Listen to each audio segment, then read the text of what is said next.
ಶೈಕ್ಷಣಿಕ ಪ್ರವಾಸಕ್ಕೆ ಹೋಗಿದ್ದ ವೇಳೆ ಶಿಕ್ಷಕರು ವಿದ್ಯಾರ್ಥಿನಿಯರೊಂದಿಗೆ ಅಸಭ್ಯವಾಗಿ ವರ್ತಿಸಿದ್ದು ಸ್ವಿಮ್ಮಿಂಗ್ ಪೂಲ್ನಲ್ಲಿ ಆಟವಾಡಿದ ವಿಡಿಯೋ ಫೋಟೋ ವೈರಲ್ ಆಗಿದೆ.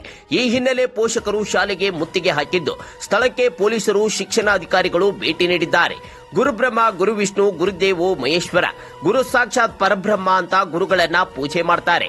ಆದ್ರೆ ಈ ಶಿಕ್ಷಕ ಮಹಾಶಯರು ಮಾಡಿರುವುದು ಇಡೀ ಗುರುಕುಲಕ್ಕೆ ಕಳಂಕವಾಗಿದೆ. ಹೌದು, ಯಾದಗಿರಿ ಜಿಲ್ಲೆಯ ಸುರಪುರ ತಾಲೂಕಿನ ಕೆಂಬಾವಿಯ ಬಾಲಕಿಯರ ಪ್ರೌಢಶಾಲೆ ಶಿಕ್ಷಕರು ವಿದ್ಯಾರ್ಥಿನಿಯರೊಂದಿಗೆ ಅರೆಬೆತ್ತಲೆಯಾಗಿ ಸ್ನಾನ ಮಾಡಿ ಅಸಭ್ಯವಾಗಿ ವರ್ತಿಸಿದ್ದಾರೆ.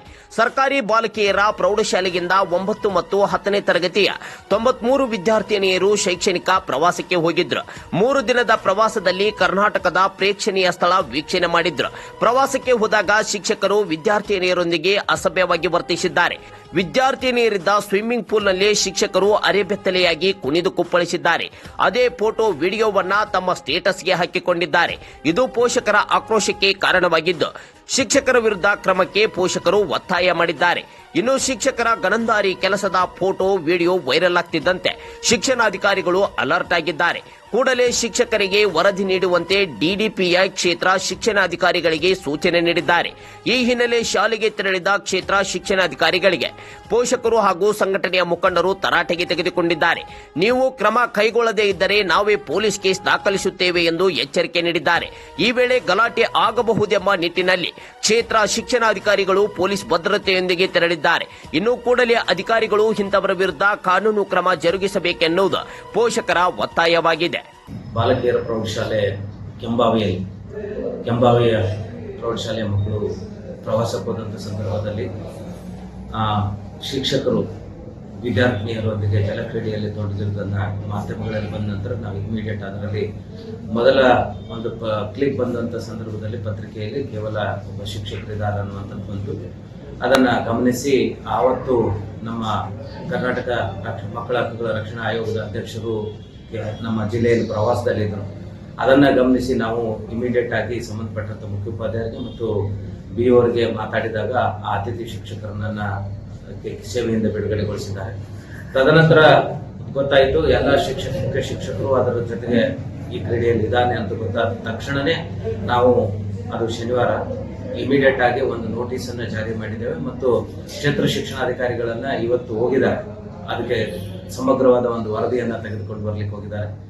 ಆ ವರದಿ ಬಂದ ನಂತರ ಇಮಿಡಿಯೇಟ್ ಆಗಿ ನಮ್ಮ ಕ್ರಮಕ್ಕಾಗಿ ಮಾನ್ಯ ಅಪರ ಆಯುಕ್ತರಿಗೆ ನಾನು ಸಲ್ಲಿಸ್ತೇನೆ.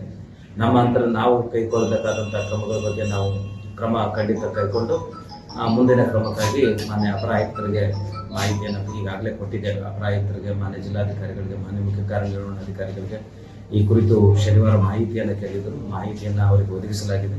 ಈ ವರದಿ ಬಂದ ನಂತರ ನಾವು ಸಂಪೂರ್ಣವಾದಂತಹ ಕ್ರಮದ ಬಗ್ಗೆ ನಾವು ವರದಿಯನ್ನು ಸರ್ಕಾರಕ್ಕೆ ಮತ್ತು ಆಯುಕ್ತರಿಗೆ ಕಳಿಸಲಾಗಿದೆ. Thank you. ಒಂದು 2 ದಿನ 3 ದಿನ ಹಿಂದೆ ಟೂರಿಗೆ ಕರ್ಕೊಂಡು ಹೋಗಿದ್ರು, ಸ್ಕೂಲಿಂದ ಪ್ರವಾಸಕ್ಕೆ ಕರ್ಕೊಂಡು ಹೋಗಿದ್ರು. ಅಲ್ಲಿ ಹೋದಲ್ಲಿ ಒಂದು ಕೊಳದಲ್ಲಿ 4 ಜನ ಶಿಕ್ಷಕರು ನಮ್ಮ ಯಾರು ಮಕ್ಕಳ ಜೊತೆಗೆ ಚಡ್ಡಿ ಮೇಲೆ ಅವರು ಸಭ್ಯವಾಗಿ ವರ್ತನೆ ಮಾಡಿದ್ದು ಮತ್ತೆ ಅವ್ರ ಜೊತೆಗೆ ಈಜುಕೊಳದಲ್ಲಿ ನಿಂತುಕೊಂಡು ಫೋಟೋ ತೆಗೆಸ್ಕೊಂಡ್ರು. ಆ ಫೋಟೋ ತೆಗೆಸ್ಕೊಂಡು ಮತ್ತೆ ಬೇರೆ ಕಡೆ ಸಾಮಾಜಿಕ ಜಾಲತಾಣದಲ್ಲಿ ಕೂಡ ಅವರು ಅಪ್ಲೋಡ್ ಮಾಡ್ಯಾರ. ಅದ್ರ ಸಲುವಾಗಿ ಇವತ್ತು BO ಬಂದಿದ್ರು ಇಲ್ಲಿಗೆ. BO ಮುಂದೆಲ್ಲ ಬಿಚ್ಚಿಟ್ಟಿದ್ವಿ, ಎಲ್ಲ ಸತ್ಯವನ್ನು ಹೇಳಿದ್ವಿ. ಇವರೆಲ್ಲ ಅವರು DDPI ಮಾತಾಡಿ ಮುಂದಿನ ಕ್ರಮ ಕೈಗೊಳ್ತು ಅಂತ ಹೇಳ್ಯಾರ. ಮುಂದಿನ ಕ್ರಮ 2-3 ದಿನದಲ್ಲಿ ಕ್ರಮ ಕೈಗೊಂಡ್ರು ಸರಿ, ಇಲ್ಲ ಅಂದ್ರೆ ಮುಂದಿನ ತಗೊಂಡಿಲ್ಲ ಅಂದ್ರೆ ಮತ್ತೆ ಬೇರೆ ನಾವು ಅದಕ್ಕೆ ಬೇರೆ ರೀತಿಯಲ್ಲಿ ಕ್ರಮ ಕೈಗೊಳ್ಬೇಕಾಗ್ತದೆ. ಎನ್ಕ್ವೈರಿ ಮಾಡಿದಾರೆ. ಮತ್ತೆ ಶಿಕ್ಷಕರಿಗೂ ಒಂದು ಲೆಟರ್ ಬರ್ಕೊಂಡಂತ ಅವ್ರ ಜೊತೆಗೆ ತಗೊಂಡು ಹೋಗ್ತಾರ. ಎಲ್ಲ ರಿಪೋರ್ಟ್ ಬರ್ಕೊಂಡು ಹೋಗ್ಯಾರ. ರಿಪೋರ್ಟ್ ಬರ್ಕೊಂಡೋಗಿ ನಾಳೆ 2 ದಿನದಾಗ ರಿಪೋರ್ಟ್ ಕಳಿಸ್ತೀನಿ ಅಂತ ಹೇಳ್ಯಾರ. ಅಷ್ಟೇ ನಮಗೂ ಸಮಸ್ಯೆ, ನಮಗೂ ಮನಸ್ಸಿಗೆ ದುಃಖ ಆಗ್ಯದ, ಮಕ್ಕಳಿಗೆ ದುಃಖ ಆಗ್ಯದ. ಒಂಥರ ಸ್ಕೂಲಿಗೆ ಬಂದ ಮೇಲೆ ಮಕ್ಕಳಿಗೆ ಒಂದು ಮುಜುಗರ ಆದಂಗ ಆಗ್ಯದ. ಅವರು ಹೊರಗೆ ಬರ್ಲಕ್ ತಯಾರಿಲ್ಲ. ಮಕ್ಕಳು ಒಳಗಡೆ ಇದ್ದು ಕುತ್ಕೊಂಡು ಜನಗಳು ಇಷ್ಟೆಲ್ಲ ನೋಡಿ ಅವ್ರಿಗೆ ಮುಜುಗರ ಆಗಿಬಿಟ್ಟು ಶಿಕ್ಷಣ ಇಲಾಖೆ ಕ್ರಮ ಕೈಗೊಳ್ಬೇಕು. ಅವ್ರಿಗೆ ಸಸ್ಪೆಂಡ್ ಮಾಡ್ಬೇಕು. 4 ಜನಕ್ಕೆ ಸಸ್ಪೆಂಡ್ ಮಾಡಿ ಮತ್ತೆ ಹೊಸ ಶಿಕ್ಷಕರಿಗೆ ಕರೆಸ್ಬೇಕು. ಯಾಕಂದ್ರೆ 3-4 ತಿಂಗಳಲ್ಲಿ ಸ್ಕೂಲಿನ ಎಕ್ಸಾಮ್ ಇದೆ. ಆ ದೃಷ್ಟಿಕೋನದಿಂದ ನಾವು ಅಷ್ಟಕ್ಕೆ ಸುಮ್ಬಿಟ್ಟಿದೀವಿ. ಈಗ ಅವ್ರ ಕ್ರಮ ಕೈಗೊಂಡ್ರೆ ಸರಿ, ಇಲ್ಲಾಂದ್ರೆ ಮುಂದಿನ ಕ್ರಮ ನಾವು ಬೇರೆ ವ್ಯವಸ್ಥೆ ಮಾಡ್ತೀವಿ.